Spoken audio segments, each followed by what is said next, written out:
Okay, Noahide Laws. What are they? I'm so glad that you asked. Noahide Laws, or the 7 Laws of Noah, are a set of universal moral principles in Judaism that were given by God to Noah and his descendants after the flood. These laws are considered binding on all of humanity and include prohibition of idolatry, which is no worship of false idols, prohibition of murder, which is respect for human life, prohibition of theft, which is respect for others' property, prohibition of sexual immorality, which is adherence to moral sexual conduct, prohibition of blasphemy, which is respect for God's name, prohibition of eating flesh taken from a living animal, which is respect for animal life, and establishment of courts of justice, which is ensuring justice and law enforcement. Okay, let's dive in. On the surface, all of these laws seem absolutely fantastic. I don't know any human or any religion that wouldn't want to adopt these.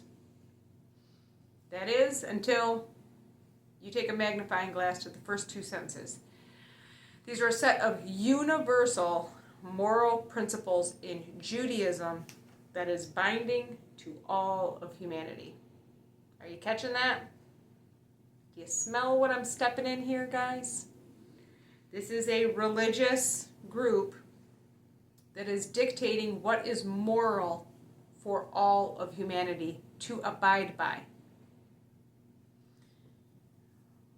What is the sentence for breaking any one of these laws? Death by beheading.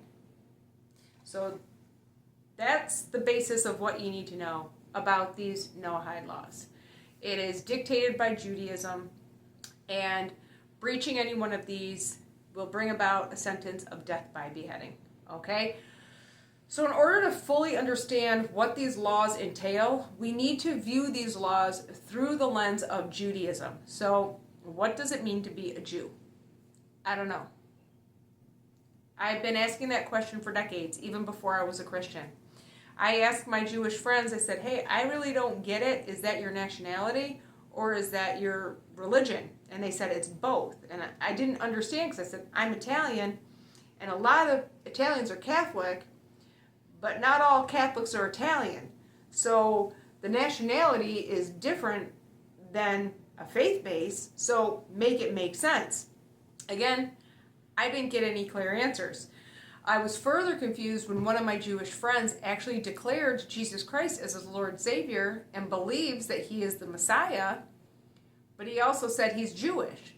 That didn't make sense, and when I questioned him, he said, I don't know, my mom's Jewish, my grandma's Jewish, so I'm Jewish. I just love Jesus.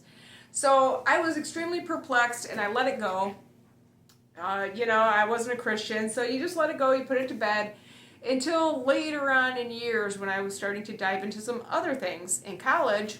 So I went to investigate again, and I would look at any source I could get my hands on explaining to me what it meant to be a Jew. And I still ran into roadblock after roadblock because a lot of the articles that I did find were all published by people that lived in Israel, from Jewish people, and it was just dictated towards Gentiles, towards non-Jews. So I wasn't getting any real information on Judaism. I was getting what I was presented with as a Gentile. So that was very, very frustrating. Now, not so long ago, doing all my AI experiments, I dove in yet again, and I took an entire day and I prompted and reprompted, and I phrased questions in 1,000 different ways and used a bunch of different million-dollar vocabulary words. And after all those hours, what happened? AI pretty much agreed with me that Judaism did not make sense because the rest of the world operates one way and Judaism operates another way. It did give me a $1 million vocabulary word that I never heard of before, which I wish I would have written down, but I didn't. I'm sure if you research it yourself, that word will pop up.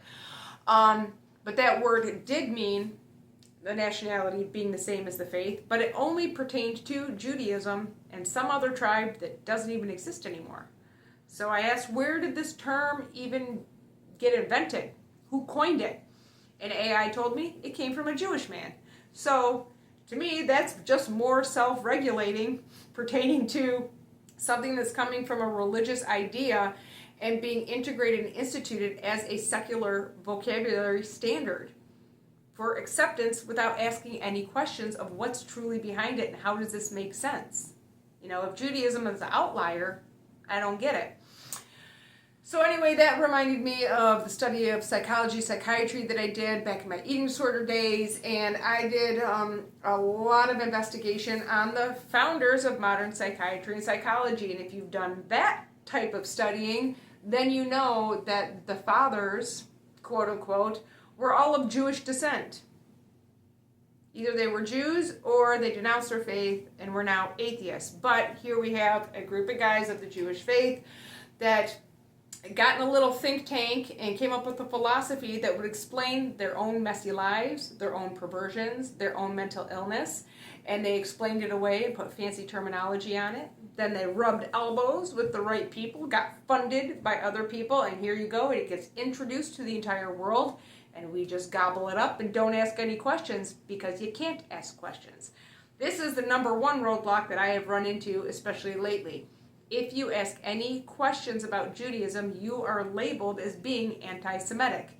This is why people talk about these things, but they talk about it in very hushed tones.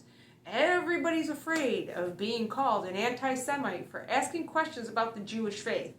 Now, I'm not afraid of that. I ask questions out loud because I ask questions to Muslims, Buddhists, to black people, to Chinese people. I'm interested in people and what makes them who they are. I think learning about people is fun, but the one demographic that I always get cut off on is people of the Jewish faith. And to me, that is worrisome because, in my opinion, anything secret is bad. I don't have any issue with Muslims telling me all about their faith, all about their traditions. Same thing, Buddhism, New Age.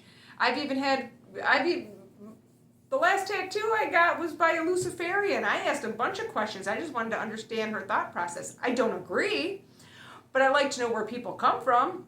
And people of the Jewish faith are the only ones that put up the roadblocks. It's like, nope, no entry. Okay? So when you're researching any type of information on Judaism, period, that is what you will encounter. Depending on the search engine, Google might take you to a different type of articles and resources, and then you'll have Brave that'll take you to another one. If you use Copilot, it'll say one thing. If you use Leo or ChatGPT, it'll take you to something else, but all of them have something in common. Every time you ask a question that has anything to do with that faith, it comes up where I will give you an unbiased, non-anti-Semitic answer. They always insert this anti-Semitic that almost seems to shame any person that is investigating or trying to get the truth plainly. So be aware of this, because I'm sure some of you guys are going to want to double check what I have to say here, and you will get word salad. You will get so much word salad, and you will only get articles and resources that seem to be approved. You will not get a direct answer on anything. You will not get a yes or no.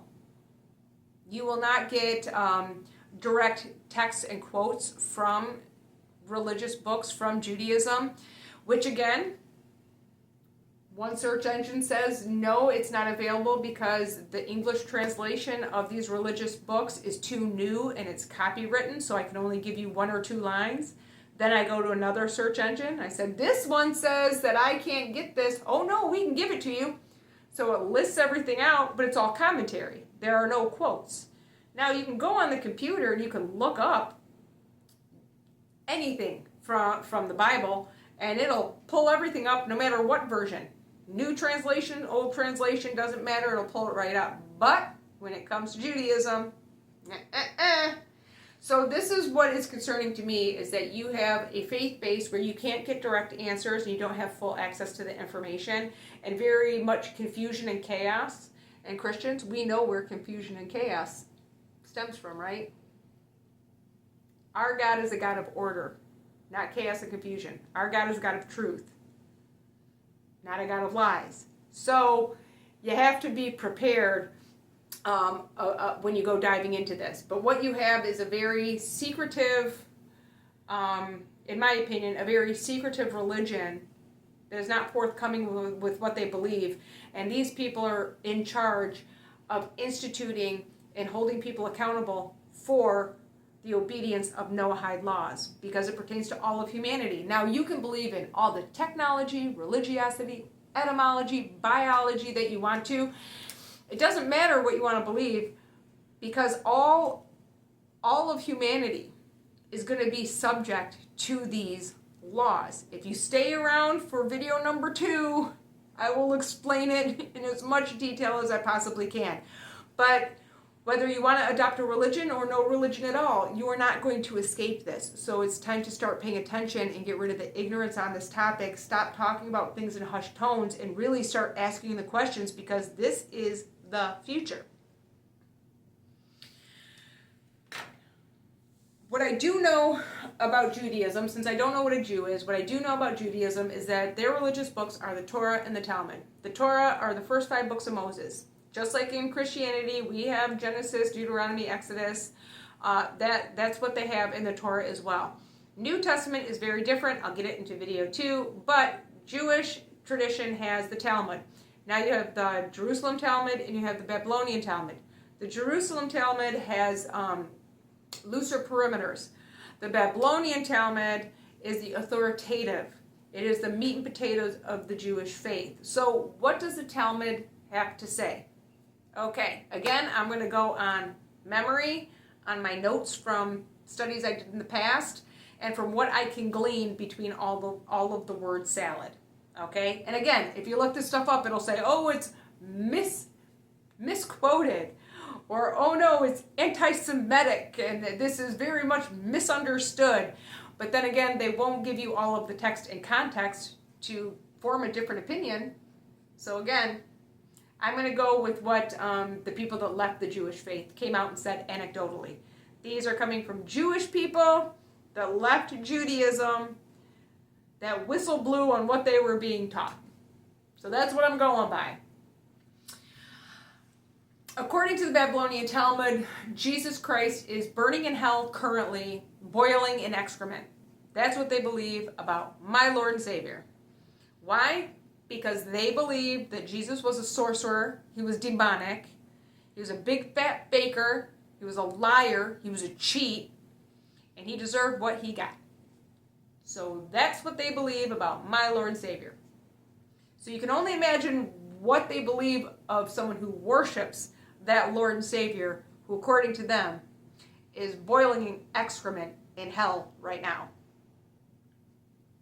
Another thing that needs to be understood is the hierarchy in Judaism. So I'm going to make it as plain as I can. You got bloodline Jews. You got Jews that are not of the bloodline but claim the Jew title. I happen to believe this is where a lot of the problems I'm having are stemming from. Not the bloodline Jews, but the Jews that claim to be Jews but don't have the bloodline connection. I think they are the ones that are running the show in Judaism right now and causing some of this inconsistencies, to say it nicely. But anyway, another thing real quick, I also believe that's probably why they don't like the DNA test going on in Israel, because they don't want people to know who's actually the bloodline and who's not. Part of the hierarchy, guys, okay? So you got Jews. Jews abide by Noahide Laws, the Torah, and the Talmud. Then you have the Gentiles. Gentiles are known as non-Jews, aka the Goyim. Now, the Jews really don't have a beef with the Goyim as long as you're not fighting for your faith. As long as you're not, asking too many questions. As long as you're just going along to get along, they have no issue with you. They can deem you as having value as a human. But they don't measure you with the same measuring stick. So though they value you as being a human, you are not entitled to the same perks as the Jews. So property ownership, taxation, business dealings, things in finance, the Jews get the perks, the Gentiles don't. It's okay to treat you lesser than, okay? Underneath these Goyim that the Jews have no problem with, you have people like me, which are bottom of the barrel Goyim. I fight for my faith. I worship Jesus Christ. Father, Son, Holy Spirit, Trinity all day, every day. I'm bottom of the barrel. And in some reportings from people that were in the Jewish faith, the goyim like me are equated with cattle, looked at as animals. Again, if you try to look that up, it'll be misconstrued by people that are anti-Semitic. But again, who's programming these computers anyway? I mean, I have so many questions. My whole thing is get rid of that statement altogether. Asking questions is not racist. Okay? So yeah, I'm equated as cattle, as an animal. So knowing that they believe Jesus is boiling in excrement in hell, knowing that there is a hierarchy system pertaining to Jews and non-Jews, aka the Goyim / Gentiles, let's reframe these Noahide laws through the Jewish lens. Prohibition of idolatry, no worship of false gods. Say goodbye to Jesus, Christians. Say goodbye to Muhammad and Allah, Muslims. Say goodbye to Buddha, Buddhists. Say goodbye to all your gods, Hindus. Say goodbye to universe, New Age. Say goodbye to Mother Earth, Wiccans. Say goodbye to Source, Jehovah's Witness. Because if you believe any of that, and you are vocal about any of that, and you practice any of that, you would be guilty of idolatry under the moral principles in Judaism. What is the sentence? Death by beheading. Prohibition of murder, respect for human life. If a goyim like me is equated with cattle and makes me an animal, can you murder an animal without evil intent? I know you can sacrifice animals for rituals. I know you can slaughter animals for food. But can you actually murder an animal? I think not. So, if I am looked at as an animal and someone comes to end my life, is it considered murder? Food for thought. Prohibition of theft, respect for others' property. Again, if a goyim like me is equated with cattle and is viewed as an animal and lesser than, can an animal own any property? Can an animal earn money for use for itself? Can it have any material possessions? No. So anybody could come to me, take everything that I have, and because I'm an animal, it wouldn't be considered theft. Prohibition of sexual immorality. This one is a big one to impact because we don't know what moral sexual conduct is pertaining to Judaism. According to the religious books, there's something called a bris, right? Circumcision on the 8th day. It's in the Old Testament too. So there's a bris, but there's a difference between the performance of the circumcision. It is known that the rabbi that goes in to perform the circumcision does oral suction to stop the bleeding after the circumcision. Oral suction. I think that's disgusting. I would not think that is moral at all. Now, you can ask Jewish people about this practice. They will not deny it, but they will say, oh, it's rarely done anymore. That doesn't make me feel better. The fact that it was done at all is what is more than disheartening. It is disturbing. Because you are telling me cloth didn't exist thousands of years ago? Of course it did. What reasoning would there be for oral suction after a circumcision? But it was deemed normal, part of tradition, and moral. I don't agree with it, but that's part of Judaism. Another leak from some of the Jewish text, religious text, was the fact of, I want to get it right, I believe it's 3 years and 1 day, but it could be 3 years and 1 month. If somebody has sexual intercourse with an infant that is 3 years and 1 day old or less, then it doesn't count. Then that baby isn't deemed to have lost their virginity. Now again, when I dug into all of this stuff, it says, no, Jews are morally against pedophilia. Morally, but there's a difference between moral and illegal. And I said, so they don't deem it illegal? Well, no, because Judaism isn't actual about legalism, it's about morality. Then they don't have the option for legal, but there have been cases that said, give me the cases. And all these cases were in 13th century, 14th century. I said, do you have any sightings from the 20th century where people were brought to court for for this disgusting behavior? No. Do you have any examples of anybody being excommunicated from Judaism for this behavior? No. But even that you can kind of explain away. What you can't explain away is what was the need to even put that in a religious book anyway? It must have been happening. There must have been some kind of proliferation of this act being done to find it valid enough to include in religious text. Hey, no, if you have sex with a little baby, it doesn't count because they haven't lost their virginity. It's not giving people permission to do it, but the fact that you even addressed something with a specific age is disturbing on a lot of levels for me. So I don't know what moral sexual conduct would be to Jews. Are these old school Jews? Are these new Jews? Are these Zionist Jews? I don't know, because again, I cannot get the answers without being called an anti-Semite by AI or by articles written by Jews for Gentiles to read. It's like, it's always hands off, don't ask. And it's very disturbing. Now, if we go the historical route, not just the religious tradition route, we can look at who was the first physician that performed the transgender surgery? What faith base? There's an answer. The books that were being burned in a certain war, what were the books about? Transgenderism. Okay, who wrote them? Do we have access to even know? When it comes to all the hormone blockers in recent times, who formulated, whose idea was this in the first place? Whose idea was transgenderism? Pornography, that stems from way long time ago, but the proliferation and pushing it into other countries, who owns the printing presses, who's the one who's infiltrating this? Again, we have very few specifics, but the specifics we do have point towards certain faith bases. And you can call it what you want, but it's just facts of things. Look up who pushed transgenderism. Just look. I mean, people are going to do what they're going to do, but again, it's very controversial topic. Same thing with abortion. It's a controversial topic where people like me and other people of different faiths see abortion in many cases as being child sacrifice, because to me that's what it is.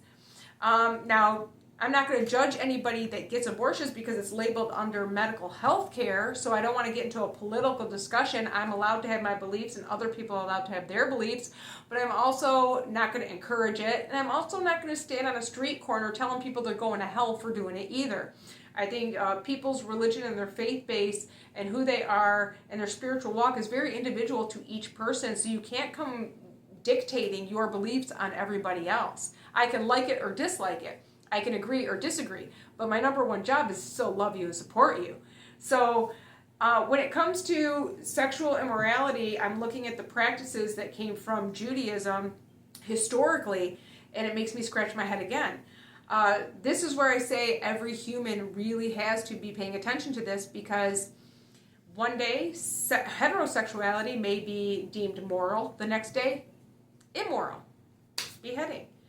Homosexuality may be deemed moral on one day and immoral the next day, death by beheading. Watching pornography might be deemed normal and healthy one day and immoral and destructive the next day, death by beheading. Minor attracted people may be deemed moral one day and then deemed amoral the next day, death by beheading. And why do I keep repeating it like this? Because I'm trying to pattern into your brain that we don't know where Judaism stands on a lot of topics, yet they are the judge and the jury. They are interpreting these laws for all of humanity. If we don't have access to all of their information and what they truly believe, unedited, without commentary, without censorship, if we don't have the full spectrum of the information, we can't make informed consent. And people in Judaism are free to move the goalposts whenever they want. We have nothing to hold up in front of their face and say, well, your text says this. We don't have that. We don't get the full information. So to put all of these laws and put our well-being and our way of life into the hands of a religion that we don't have full access to knowing what they believe is very concerning, okay? Prohibition of blasphemy, respect for God's name. Again, this is like bowing down to the golden calf. Moving the goalpost. If Judaism says that we have to worship this God and the next day we have to worship this God because it changed, well, guess what? Beheading if you want to worship your own religious figure and have your own belief system. And this isn't just religious figures. This is sun, moon, stars. This is Mother Earth. This could be metaphysical. It could be anything. It could be your own thoughts. If you idolize the way that you think and you're making yourself your own God. Very concerning. So, blasphemy. If you don't respect the God that they want you to respect, blasphemy, death by beheading. Prohibition of eating flesh taken from a living animal. This was so confusing for me because I don't see people tearing into live animals to eat from. I don't. I think the only time I've seen that was on a movie. I think it was Porky's back in the 80s, where it was some kind of like fraternity initiation and they had to swallow a live goldfish, which is sad and I think it's gross. But I didn't know that this was actually a thing. When I was looking up Noahide Laws previously, I saw this one interpreted as do not eat flesh from an animal's bone, which also didn't make sense to me because you're telling me if I eat a tomahawk steak, a rib, chicken wing, a drumstick, that's grounds for death by beheading? That didn't make sense.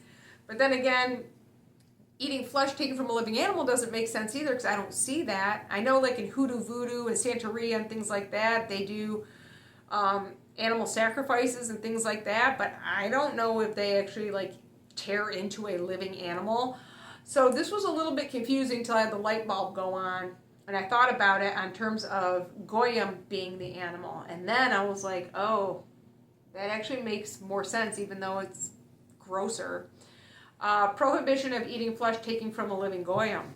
Now, if you know anything about different religions and occult practices, you know there's life in the blood. People do not consume blood products, and human flesh for nourishment. It is done for power, spiritual power, spells, rituals. Historically speaking, if you look back in history, you know that there are some queens that would slaughter their maidens and bathe in their blood for youthfulness. For beauty, for immortality, to make them younger. So the thought of having blood as a beautification process or blood, which is kind of gross because I know they do blood facials. I saw a clip of that from Kardashians, which I don't even watch that show. But I'm saying, like, it sounds outlandish, but if you really look at it, it's instituted. It's out there. It happens. Society's just gaslit itself into thinking we are any more virtuous or any highly evolved more than we were 6,000 years ago. Consumption of blood and human flesh happened back then. It happens now. It's just very much undercover. But why would people do it? Spiritual power. Blackmail. We already know adrenochrome. Again, if you look at the Epstein files, you know that this is not out of the realm of reality. This happens and still happens. It's just, again, don't talk about it. What does that sound like, right? But even studying into that, I know that there are some labs that actually produce adrenochrome synthetically. So just because it sounds outlandish does not make it untrue. My big thing is, why is the prohibition of eating any flesh taken from a living animal or a goyim? Why would that be listed in Noahide Laws unless it was prevalent during that time? Were there a lot of people eating live animals back then? Or were there a lot of people that were sacrificing humans back then? Or was it both? And for what purpose? Satisfy the gods? The false gods?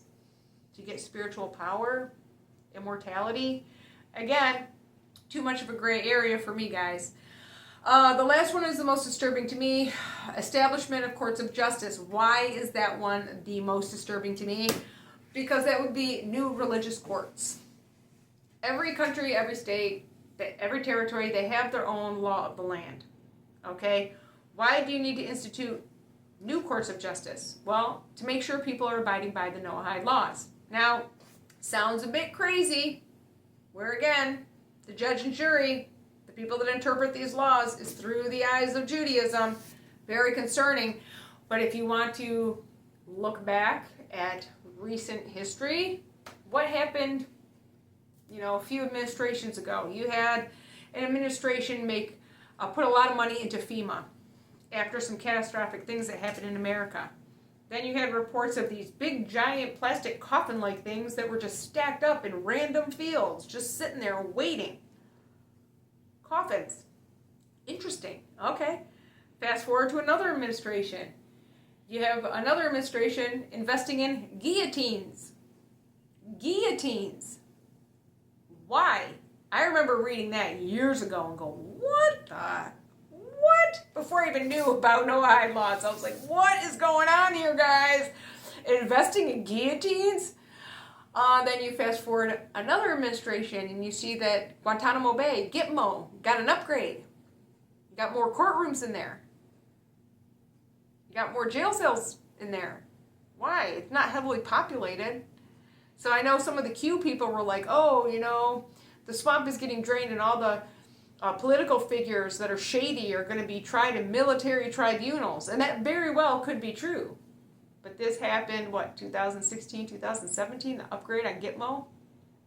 And just in 2025 in Florida, guess what was named as a method of capital punishment? Put on the books. Beheading. So you have to look at this. It's not just like one administration, but everything is pointing towards, in my opinion, it's pointing towards Noahide Laws and pushing them through. Now, I will get into the debate on the Muslim, the Christian versus the Judaism, and then we'll get into when it comes to New Age and technology and transhumanism and what is going on in the world today. We will get down into that in the second and third video, but this is 32 minutes in. I just wanted to give you a baseline. And I want to make sure you all know, I'm not against Jews and I'm not for Jews. I'm for the individual.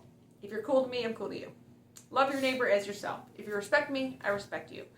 I feel the same way about Muslims. I'm not against Muslims. I'm not for Muslims. I'm not against Christians. I'm not for Christians. The only thing that I'm firmly against is Satan, and who I am for, God. I just like to have truth and fact in front of me, and I can't stand when things get censored from anyone. We need to have full information in order to fully understand, to make informed consent on where our life is going. Okay, I'm done. Hopefully this doesn't get glitched when I try to upload it, so to be continued. Bye.